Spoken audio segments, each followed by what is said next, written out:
Good afternoon, guys. This is Tuesday afternoon, and this is the lecture video for Unit 9, okay, which is monetary policy. All right, so again, I'm going to just follow the order of your discussion questions, which I will post on Canvas by the time you view this video, and we'll walk through all the key points and take notes and write down questions. If you have anything written down, then when we meet again next week, make sure you ask. Okay. All right. So when it comes to monetary policy, one thing I want to make sure everybody's clear is that last time we talked about how banks create money.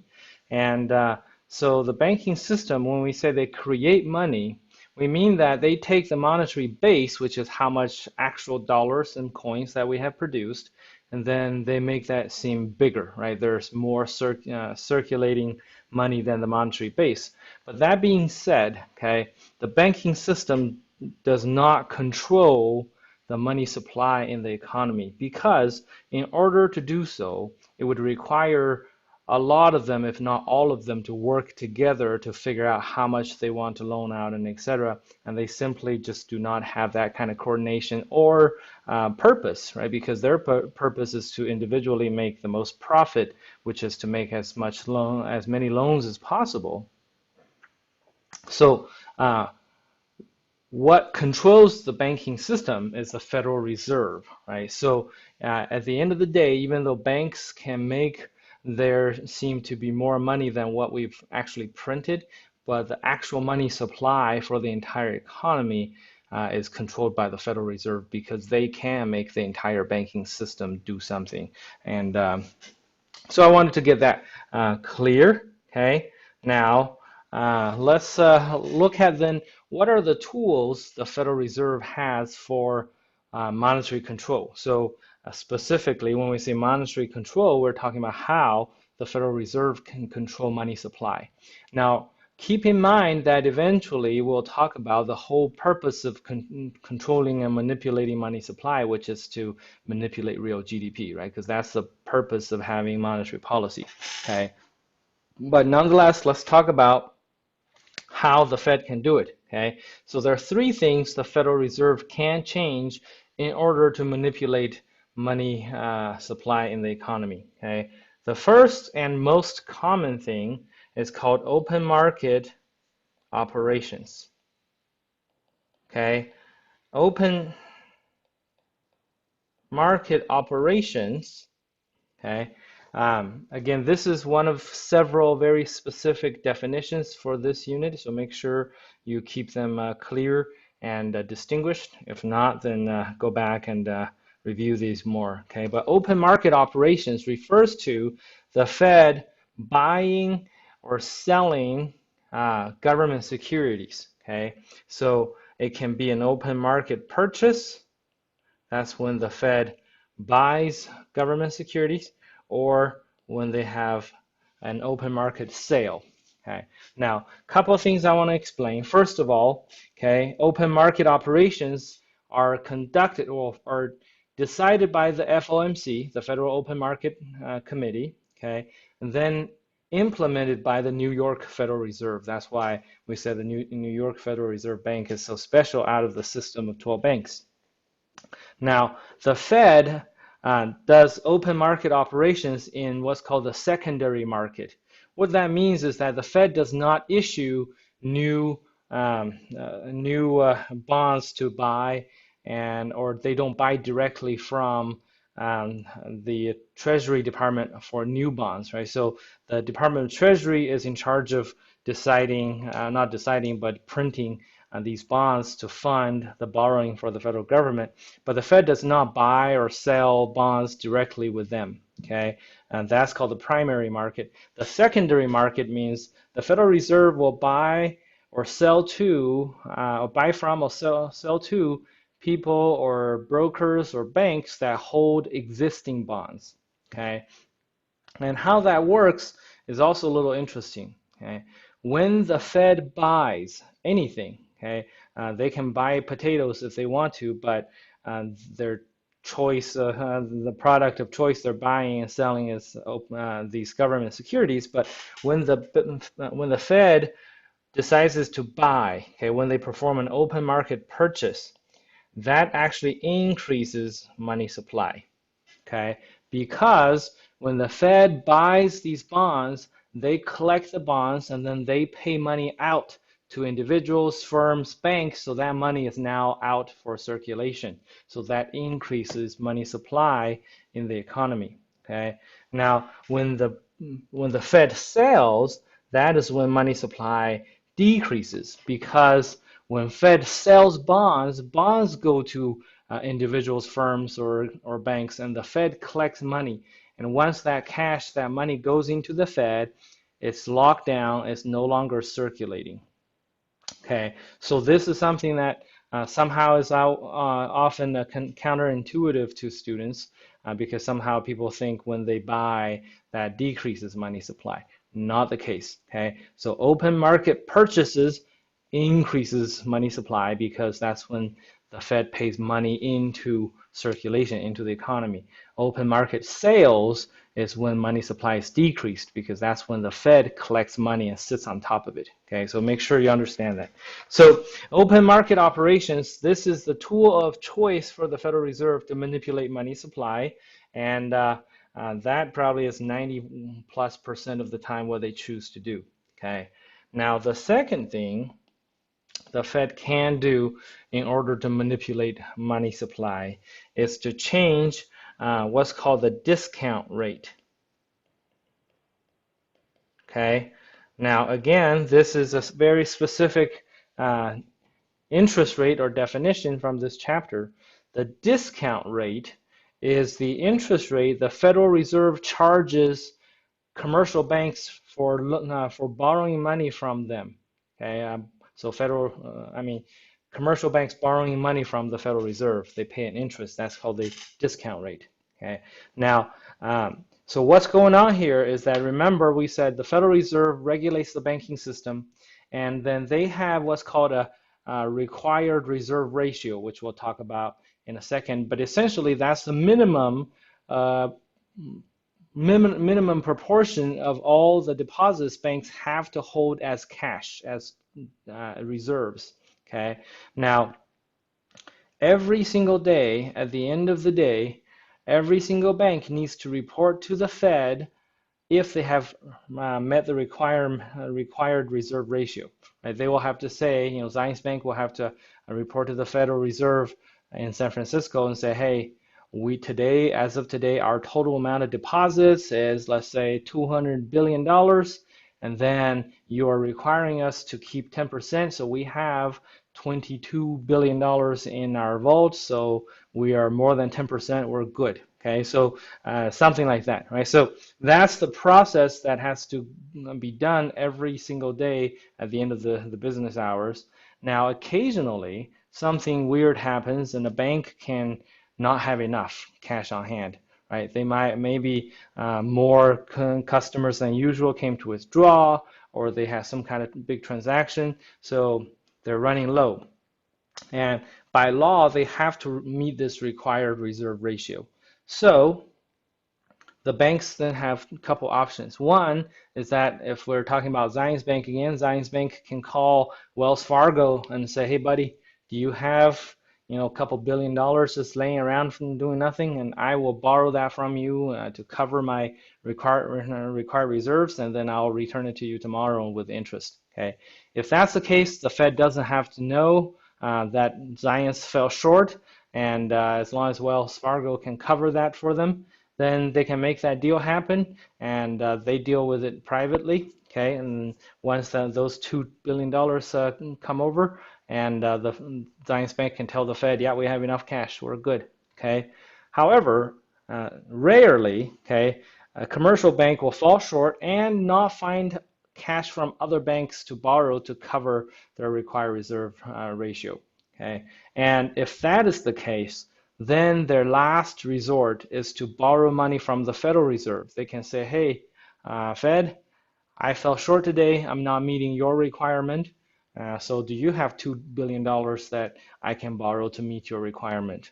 And so when that happens, okay, the Federal Reserve will charge a discount rate or interest rate called discount rate on the loan they make to these commercial banks for covering their required reserve ratio at the end of each day. Okay, so now this rate, okay, how it manipulates the economy is that if the Fed, okay, increases the discount rate, okay, that sends a very strong signal to the banks of its intentions.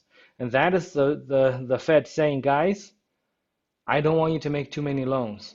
Okay, be careful with how much cash you hold on to, and if you get in trouble and not meet my requirement, there's going to be consequences.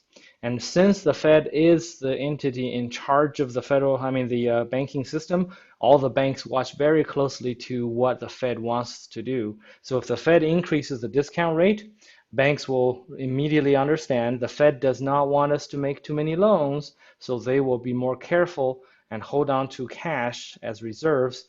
When the banks, commercial banks, hold on to cash and not make as many loans, then money is not circulating, not being loaned out, coming back as new money, loaned out, coming back as new money, like the process we described. So that would decrease money supply, right? So when banks pull back cash and not make out any more new loans, that would decrease money supply. Now, if the Fed decreases the discount rate, okay, again, that doesn't directly impact the banking system, but it sends a very strong and clear signal to commercial banks. I don't care if you fall short, make more loans, get your cash out of the vault and get it circulating.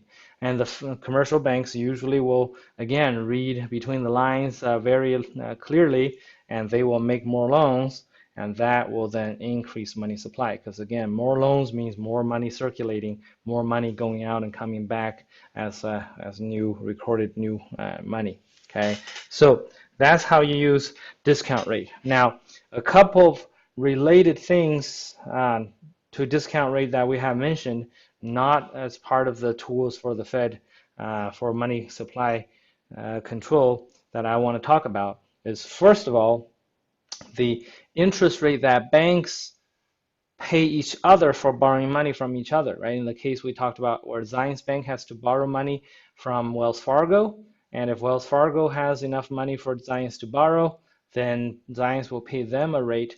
And that rate is actually the most important interest rate that we will talk about. That rate is called the federal funds rate, and it is the interest rate for the money market, again, which we'll talk about in a second. But I wanted to point this out because I don't know which genius named these different terms, but the federal funds rate is not the one the Fed can dictate. Okay, so the Fed can manipulate it. We'll talk about how in a second, but it is not the one the Fed can dictate. Right? That is the interest rate. The federal funds rate is the interest rate between commercial banks for borrowing money from each other privately. Okay. Now, the discount rate is what the Federal Reserve can decide and dictate directly. Okay, that is the interest rate that they charge for banks for borrowing money from them. So it's confusing because a lot of times students think the federal funds rate must be the one the Federal Reserve decides because they're both starting with federal. That is not the case. Okay, so I've seen this as a common mistake over and over again, so I'm trying to emphasize this so you can remember. Okay, the Federal Reserve does not dictate the federal funds rate. Like I said, I don't know which genius named these rates, okay, but the federal funds rate is decided in the money market. The Federal Reserve can influence it, but they cannot just simply dictate what it is, what it needs to be. Okay, so that's one thing. The second thing I want to explain is how the process of banks holding reserves works. Okay, so you all know that there's a vault at every commercial bank or credit union. Well, there's a lot of cash in there, and I'm sure you've seen plenty of movies and TV shows to know that's where people go rob. Okay, however, that's only one form of reserves that banks can hold on to. So all reserves are held in cash. only a small portion are actually held in the vaults of local banks.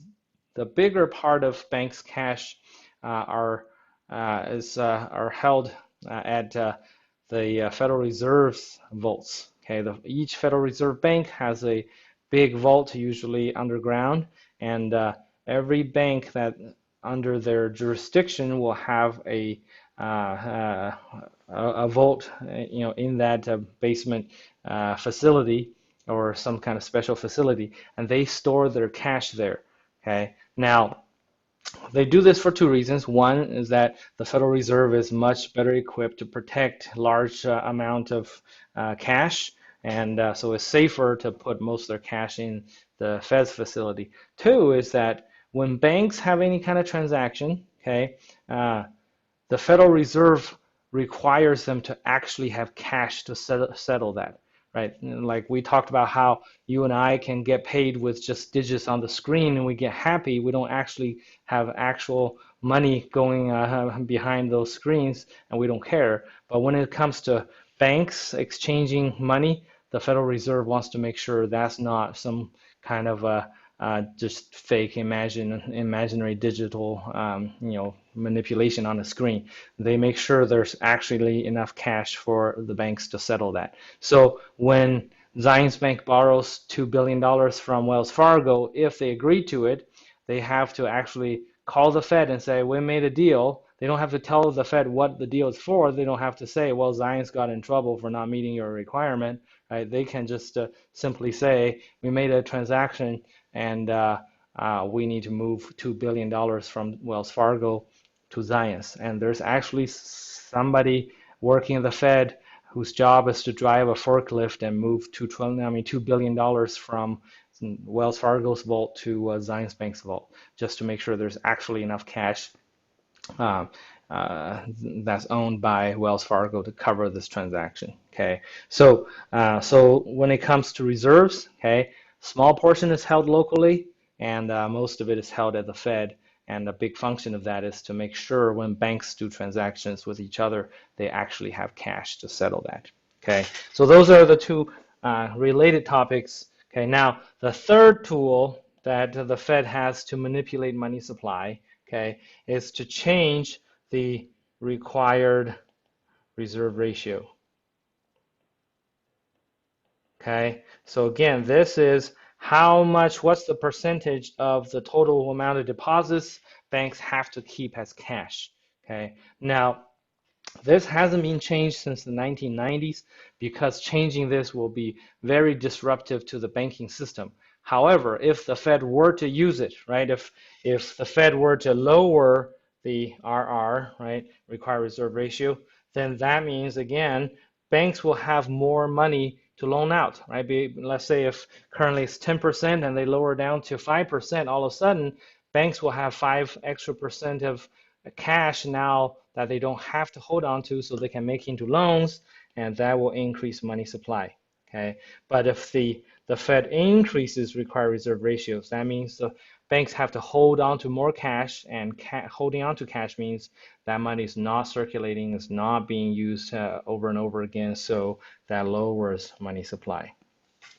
Okay, so again, like I said, this hasn't been changed for 30 years almost, and but that doesn't mean the Fed cannot use this tool. And if they were to use it, these are the effects. Okay, so these are the three tools the Fed can use to manipulate money supply. And again, the tool of choice is open market operations right here. Okay, now in fact, in just saying the last couple of months, the Fed kind of invented a new tool for emergencies because we during the CARES Act, the last act for the economic stimulation, when most people got $1,200 as a tax credit. The Federal Reserve came up with kind of a new way of making loans and directly to small businesses and buying. They just announced that they are going to buy bonds from private firms instead of just government securities only. So the Fed kind of invented a couple new tools for money supply, because whatever they do, if they're sending money out into circulation, into the private sector, into the banking system, that is increasing money supply. And if they pull money out of circulation, that's decreasing money supply. So, but those tools are not going to show up in any textbook for the next few years because that's kind of an emergency, creation by the Fed. But nonetheless, okay, the bottom line is the Fed can choose to do any of these three or something new, but the result is that they will change money supply, okay? Because again, money is controlled by the Fed, not by commercial banks. And okay, so that's what kind of tools the Fed has. Okay, now the second question asks you about money demand, because we just talked about how the Fed manipulates money supply. So let's look at the demand side. Okay, now money demand refers to the need for people to hold on to cash. Okay, so if you put your money into the bank and let it loan out, you're not really demanding money. It's just when you actually need money, actual cash to do things, that's called money demand. And there are three types of money demand. Okay, so the first is called transactional money demand. Okay, transactional money demand says people demand money to make transactions, right? You need money to spend. Okay, and the second kind is called precautionary money demand. Okay, so that says, well, people hold on to money for a rainy day, right? Hopefully your parents have taught you to have some kind of emergency funds, and even in cash instead of putting it all in the bank, okay, to cover, maybe a broken tire or a broken leg, something like that, right? So people demand money, they hold on to money because sometimes bad things happen. So that's called precautionary money demand. The third kind is called speculative money demand. Okay, speculative money demand refers to the fact that, well, I guess first of all, to speculate means to work against some kind of market risk. Okay, so one reason people hold on to money is because, well, when you put your wealth in other types of assets, the value can fluctuate violently, right? So for example, if you only hold stocks, you could earn 10% in one day, but you could also lose 20% in one day of your wealth. So there's this fluctuation of value. But money doesn't fluctuate that much, especially a good, strong currency like the US dollar. It holds its value fairly steady. Over time, with inflation, the value decreases, but it doesn't decrease sharply, right? So because of that, people hold on to cash as part of their wealth, as part of their portfolio. It's not for a rainy day, it's not for transactions, it's just to make sure part of their wealth is not going to be wiped out by some crazy day in the stock market or in the bonds market. Okay, so that's called speculative money demand. When you put all three together, okay, and you will have a money demand curve that looks like any other demand curves you've seen, like this. So down here is the quantity of money, and then on the vertical axis, it is the price of money, and the price of money is also measured by the interest rate, okay? Because again, if you have money and you supply it, you earn interest. If you need money, you have to borrow it, then you pay interest. So the interest rate measures the cost of money. So now the money demand curve looks like any other demand curve. When the interest rate is high, people demand less money. Okay, that is because, again, you want to put your money in some kind of interest-bearing asset instead of holding on to cash when the interest rate is high. Okay, but if the interest rate is low, then people tend to hold on to more money because, well, you're not earning anything in other types of assets anyway, so might as well just hold on to cash for convenience. Okay, so that's what money demand is and what it looks like. Okay, so things that can affect it. Okay, so first of all, things just we talked about very similar things to consumption before. Okay, so very similar things to what affects consumption often affects your money demand. So if your wealth changed, right? So somehow you still work at Chick-fil-A making 15 bucks an hour, but you just inherited some, big property in England, then you probably are going to hold on to more money, right? So, or if the price level changes, right? So you need more money to spend, then that increases money demand, right? So those are things that can shift your money demand, okay? But nonetheless, understand what it is and what it looks like, okay? Now let's look at what money supply looks like, okay? So normally a supply curve looks like this, right? Now this upward sloping supply curve means then the supply response to changes in price, right? The higher the price, the more the supplier wants to supply, wants to produce. However, in this case, your money supply does not look like this because money is not some kind of product that anybody or some certain producer can just make, right? Money is tightly controlled by the government and specifically by the Federal Reserve banks, so they don't respond to interest changes, right?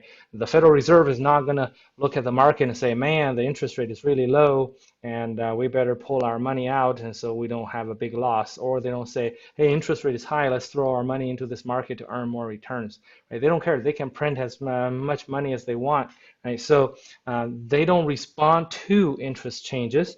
That means they decide how much money to supply. Let's call this M. Well, I can't call it M1 because that's a type of money supply. Let's call this MA, okay? So the level A of money supply, once they decide this is how much money they're going to supply, the money supply curve is going to be a vertical line, okay? Because again, okay, interest rate can be low, interest rate can be high. The Federal Reserve decides how much money to supply. They don't respond to interest rates, okay?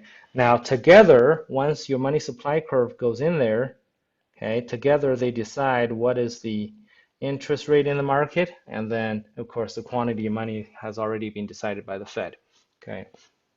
So this is the second vertical curve in your semester. The first one was the long run aggregate supply curve. Second one is money supply curve, and before the end of today, we'll introduce the third one as well, okay? So that's what the money market looks like and how money supply and money demand come together and decide the interest rate. And here, this interest rate is the federal funds rate, okay? And I mentioned that this is the most important interest rate there is because this is the interest rate that banks have to pay for borrowing money.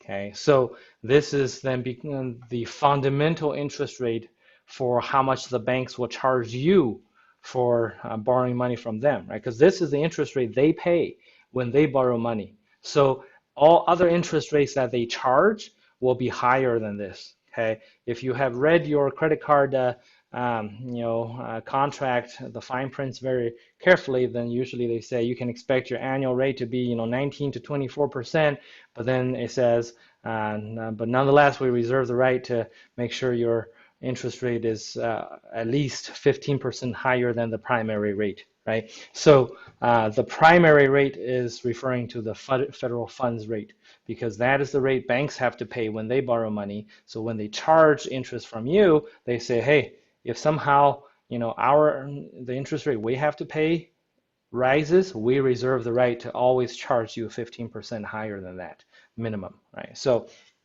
but anyway, now, so whenever we talk about the interest rate in this class, we're always talking about the federal funds rate because in reality, there are dozens or probably hundreds of different types of interest rates, but they're all built upon the primary rate. So that's why we look at this one. Okay, so let me redraw this, but nonetheless, okay, so again, okay, this is the money market where you have money demand and the Fed decides the money supply, and together they decide what the federal funds rate is. Now, here, recall that I said the Federal Reserve cannot dictate what this rate needs to be, right? Let's say currently if it's 4%, Okay, so what they do is they can manipulate this rate by changing money supply. If they look at this and say, hey, 4% is too high, I need it to be lower, they cannot simply say, market, go to 3%, right? And it doesn't work that way. But what they can do is that they can say, well, I want it to go to 3%, so why don't I increase money supply higher? And then the market will then be driven to a new equilibrium of 3%. So the Fed can manipulate this rate, but they cannot dictate what it needs to be without action. They have to actually do something to manipulate this market, the money market. Okay, and that's precisely the first step of their monetary policy. Okay, now let's look at how this process works. Okay, to look at how the Federal Reserve uses monetary policy. Remember, the ultimate goal is to change real GDP. Okay, and the process goes as follows. It always starts with the money market. Okay, so you have interest rate here, amount of money here, and then you have your money demand here. Okay, let's say currently we are at MS1. Okay, and together they decide I1. Okay, now what that means is, remember, okay, investment is also determined by interest rate, right? So we talked about the investment demand curve like this. So because these two markets both use interest rate as the price, then what we can do is say, okay, currently the market rate is at I1. So that means I can figure out at this rate how much investment there is going to be. And let's call that big I1. Okay. Now, then if we look at our real GDP, aggregate demand, aggregate supply graph, so you have price here, you have real GDP here, okay, and you have your long run AS, which is your potential GDP, Y star right there, and your short run AS right there, okay?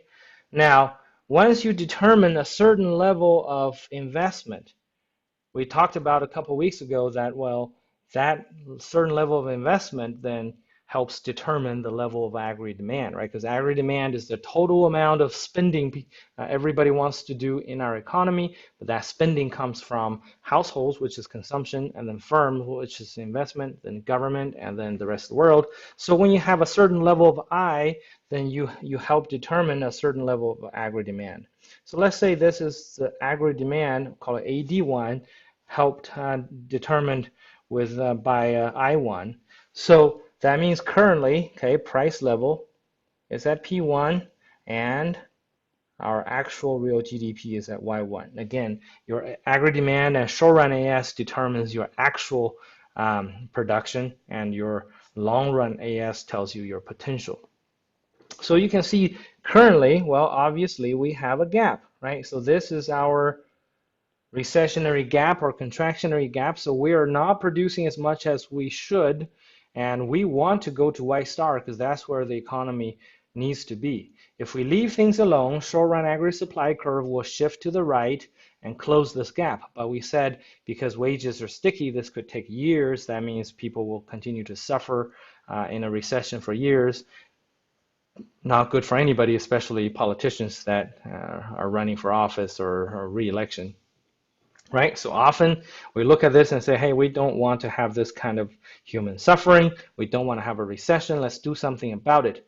Now, if we were to use monetary policy, what the Fed does is they look at this and say, okay, we have a contractionary gap. So we need to stimulate the economy. So they need to have an expansionary monetary policy.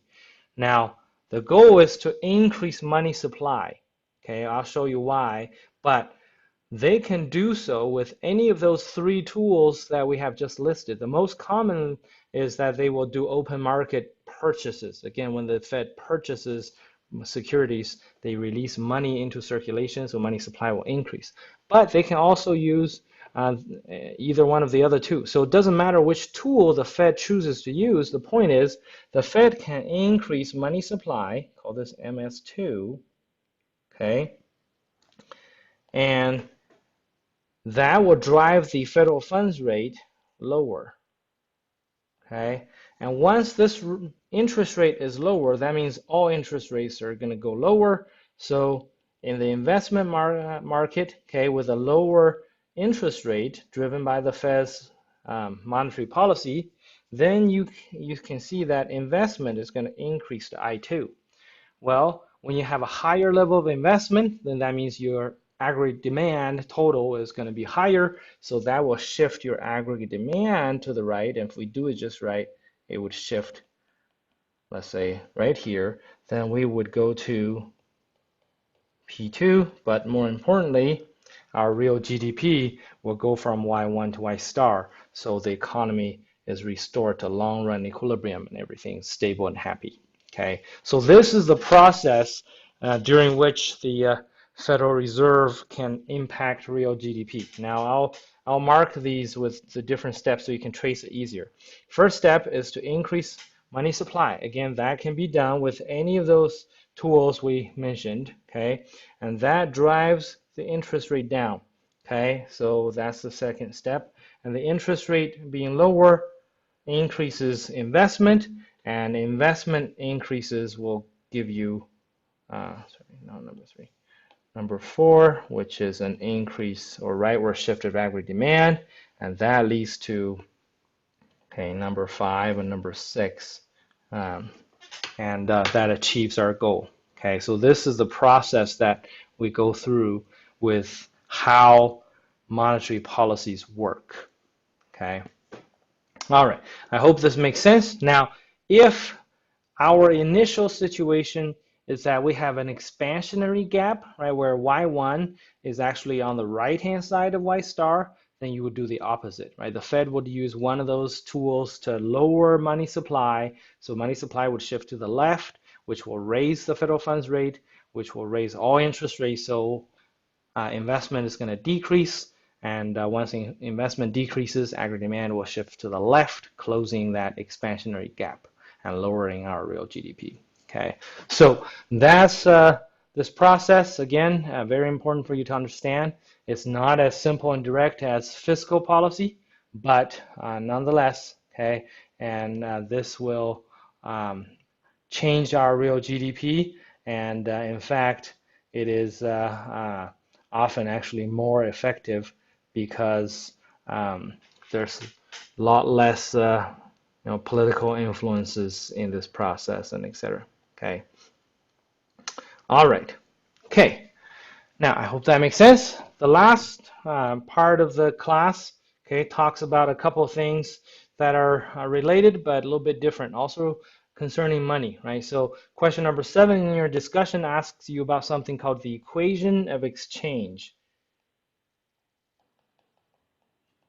Okay, the equation of exchange is one theory of, well, it's an equation, but then you can derive a theory called the quantity theory of money to figure out how money manipulation affects our GDP in the short run versus the long run and why we use monetary policy. Okay, the equation of exchange goes as follows. Okay, it says M times V equals P times Y. The little dot means times, if you don't remember from algebra. Okay, we use the cross for times with numbers, and with letters we use a dot. Or you cannot write anything at all, just do MV equals PY. That also means multiplication. Okay, so this is the equation of exchange. Let's talk about what each part means. Okay, M is your good old money supply, how much money there is in our economy. Okay, V is velocity of money.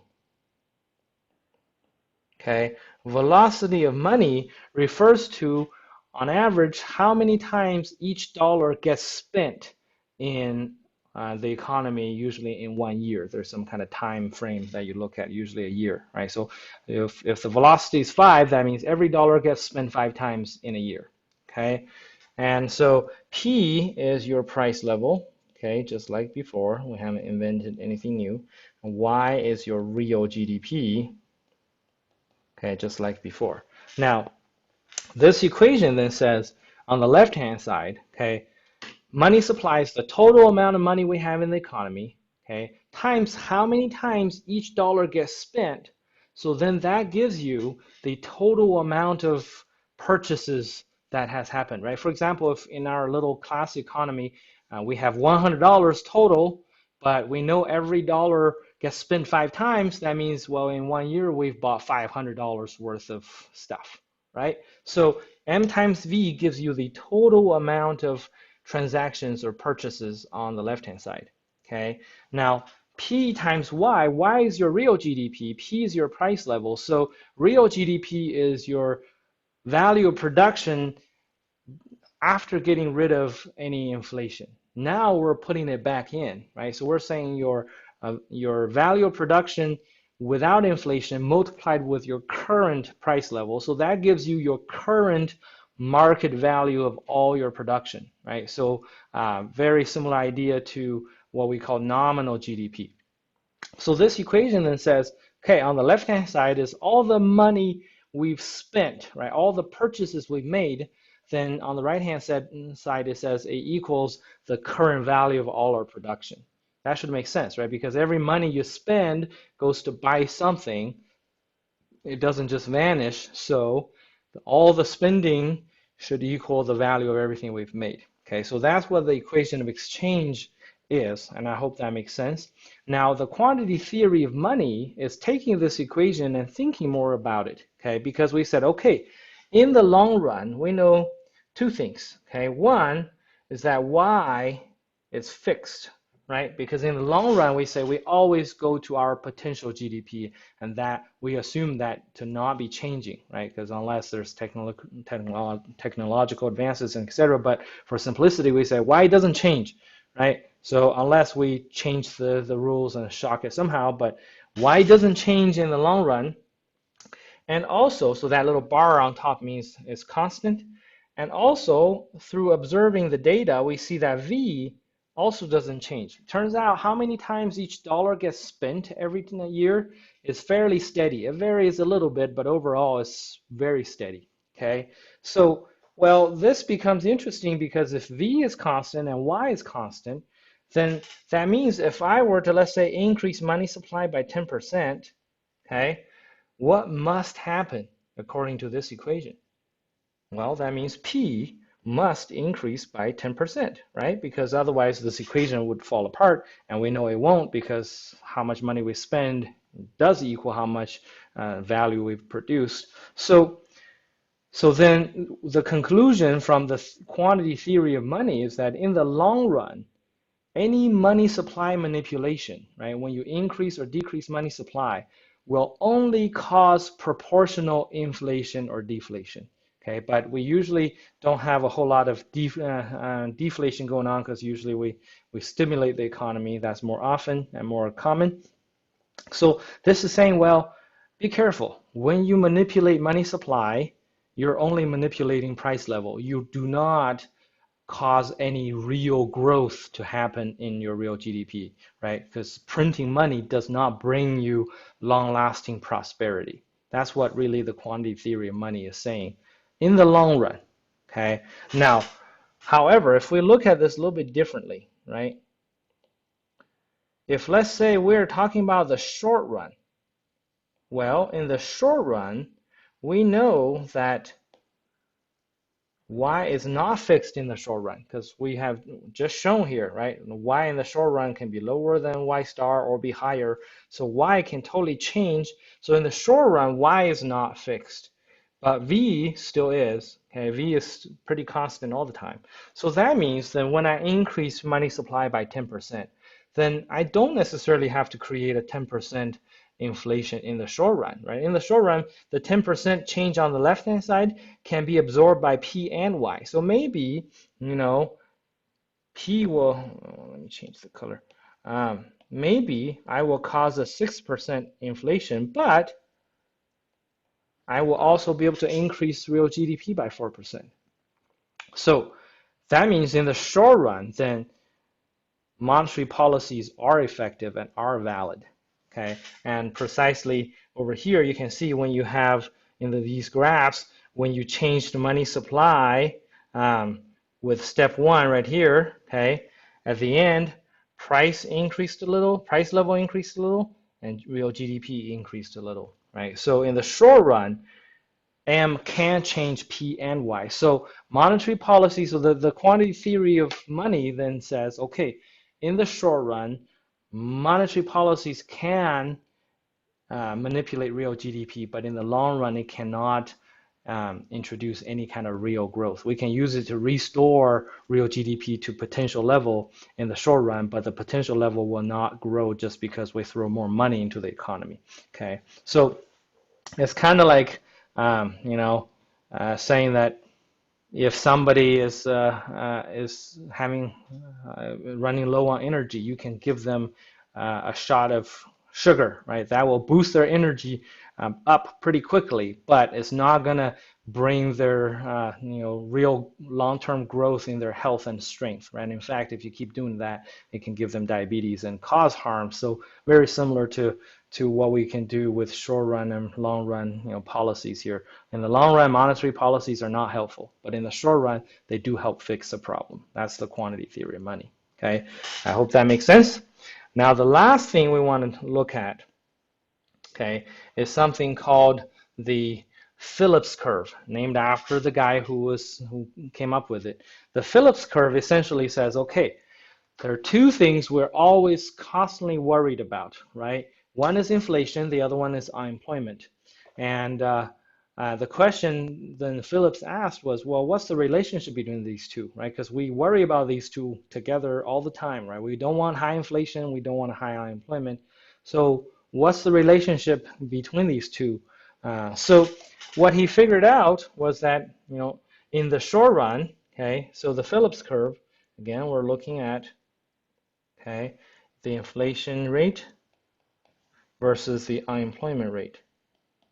Okay, unemployment rate. Okay, and we are trying to figure out what happens. So, well, if you look at our graphs here again, okay, in the short run, when we stimulate the economy, again, so here we're looking at the relationship between the two when we do something to manipulate the economy, right? If we just leave things alone, then we don't really care too much. But when we want to know when we manipulate the economy, how are we going to affect these two things we really care about?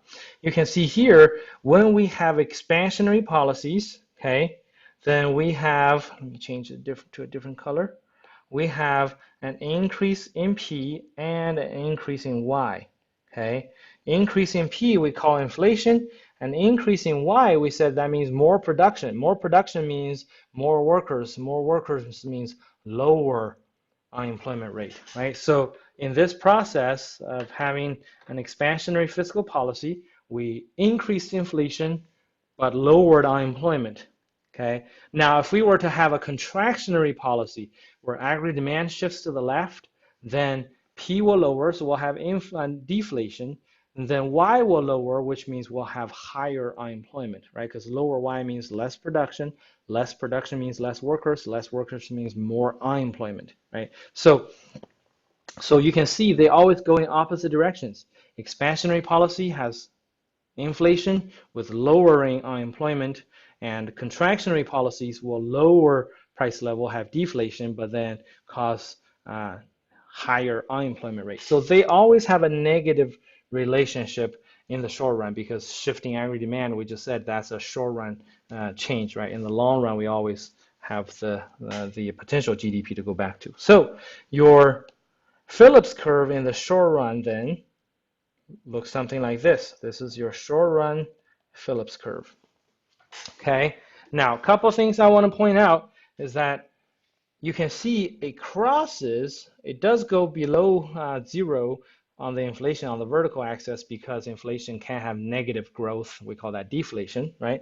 But also it crosses here, okay? This is a point where you can see this is a certain level of unemployment at which inflation is zero.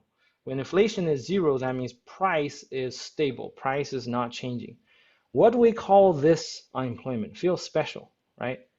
Well, this is what we call the natural rate of unemployment, right? Because, okay, this is the unemployment rate. Okay, if we look at the real GDP graph, right? So this is the unemployment rate at Y star, because if the economy is at the potential level, at the long run AS, okay,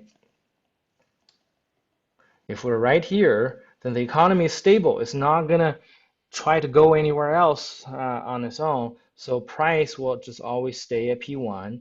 And then at Y star, we are not changing that either. So unemployment rate will be stable as well. So this is the natural rate of unemployment.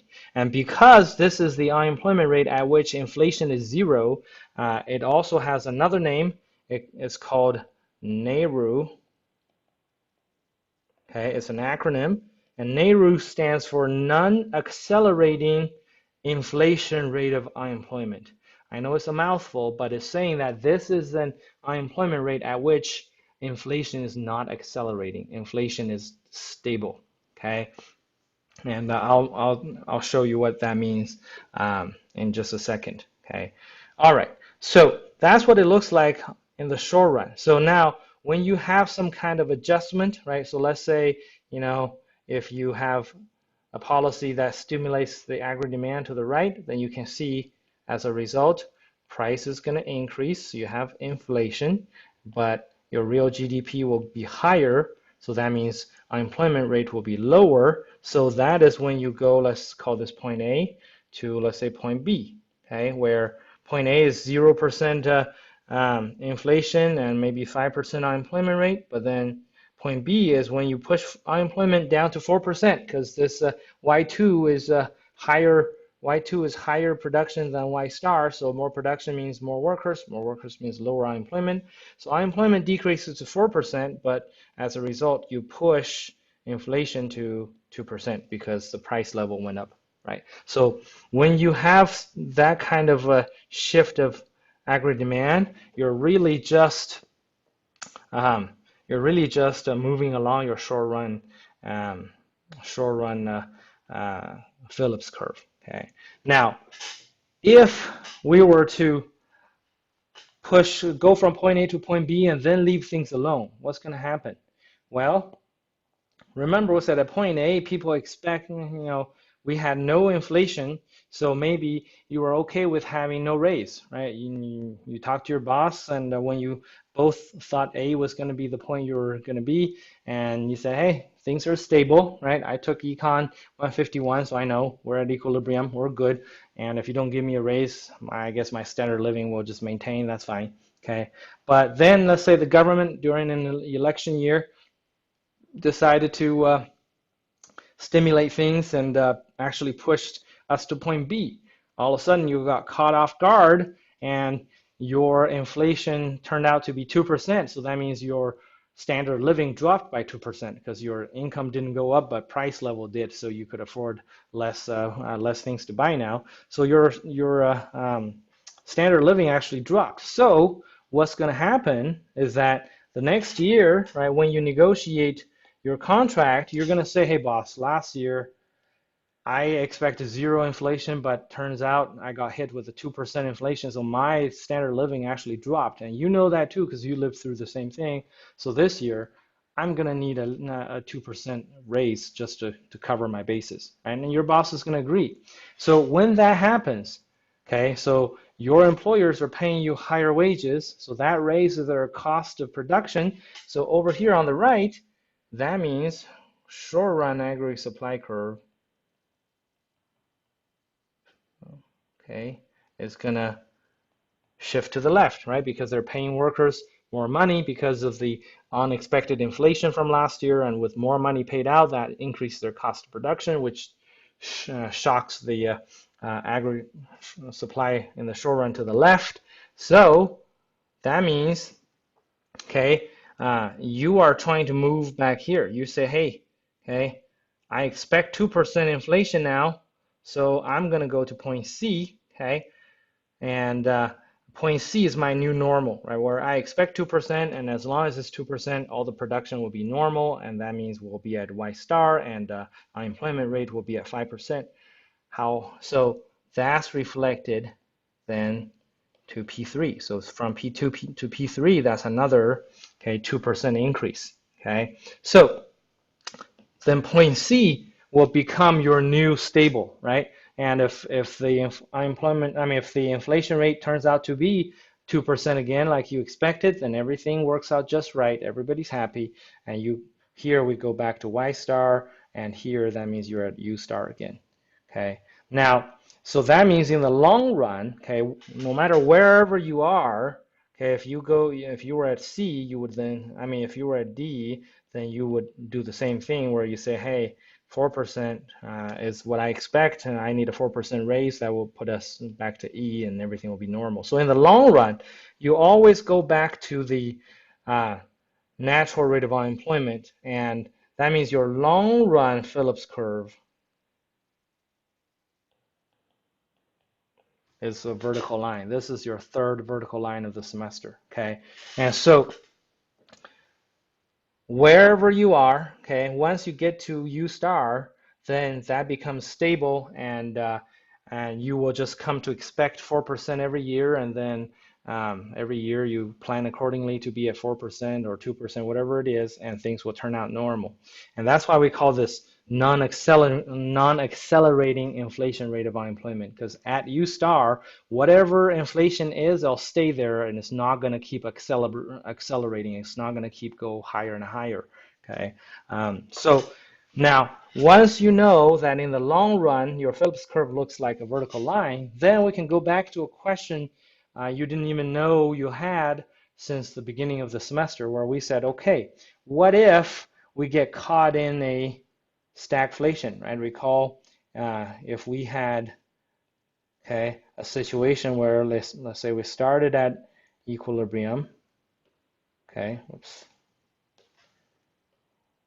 okay, AD-SRAS, and let's say we got hit by a bad natural disaster, so short run aggregate supply shifted to the left, and now you have this situation where Y1 is less than Y star, but then, okay, call this P0 and P1, but price level increases, right? So you had a recession, but also inflation at the same time. We said this had a name called stagflation, and I told you it was the worst situation an economy can be in because, first of all, this means when people lost their jobs, things became more expensive, right? So imagine people not having an income, but then everything became more expensive. That's tough, but also the tough part about this is that policy shifting aggregate demand cannot fix both problems, right? Because if you want to fix real GDP by shifting aggregate demand to the right, you make inflation worse. If you want to fix inflation by shifting aggregate demand to the left, you would make real GDP, the recession, worse. So you cannot fix both problems. When you have both inflation and unemployment, you cannot fix both problems. Now, knowing that your long-run PC, Phillips curve looks like a vertical line, which one should you fix? Should you fix inflation or should you fix unemployment? Okay, think about that for a second. Well, maybe pause the video and think about it for a second. Okay, now, if you understand what this Phillips curve tells you, is that in the long run, doesn't matter what inflation rate is, you will always go back to the natural rate of unemployment, or the NAIRU. Okay, so that means unemployment will fix itself no matter what, but inflation will not. Inflation, if let's say we found ourselves at this point, call this F, inflation will stay there. Let's say if this is 7%, inflation will stay forever as long as we're at the 5% unemployment rate. So if unemployment will always go back to normal and go back to the natural rate, but inflation will not, then inflation is what you need to fix. Okay. In fact, this is exactly what the Federal Reserve did. We talked about the process of how America went up to 14-15% inflation by the early 80s. So the Federal Reserve actually induced a recession in the 1980s to lower inflation rate, and they were successful in lowering it down to about 2%, and we've stayed at 2% since then. So we've been at point C since the 1980s on our long run curve. That is because they knew, okay, even though by inducing a recession they were making unemployment worse, But in the long run, unemployment rate will always go back to normal because the economy will adjust by shifting short-run aggregate supply curve. And um, that way, okay, it's a temporary pain, but the economy can recover. However, inflation, if they didn't do something, people will keep expecting the same high level of inflation, keep negotiating higher and higher raises, which will push cost higher, which will cause high inflation to continue to occur. So that will never go away on its own. So then they bit the bullet, made the recession worse, but brought down inflation from 15% to 2%. So now you know, given the Phillips curve, the long run Phillips curve, when you have stagflation, you fix the inflation because the unemployment will fix itself. In the long run, the economy will always heal and go back to the potential GDP. Okay. All right, that's all there is for this unit. I hope you feel like everything makes sense. If not, again, write down your questions and let's talk about it next Monday. Okay, have a good rest of your week.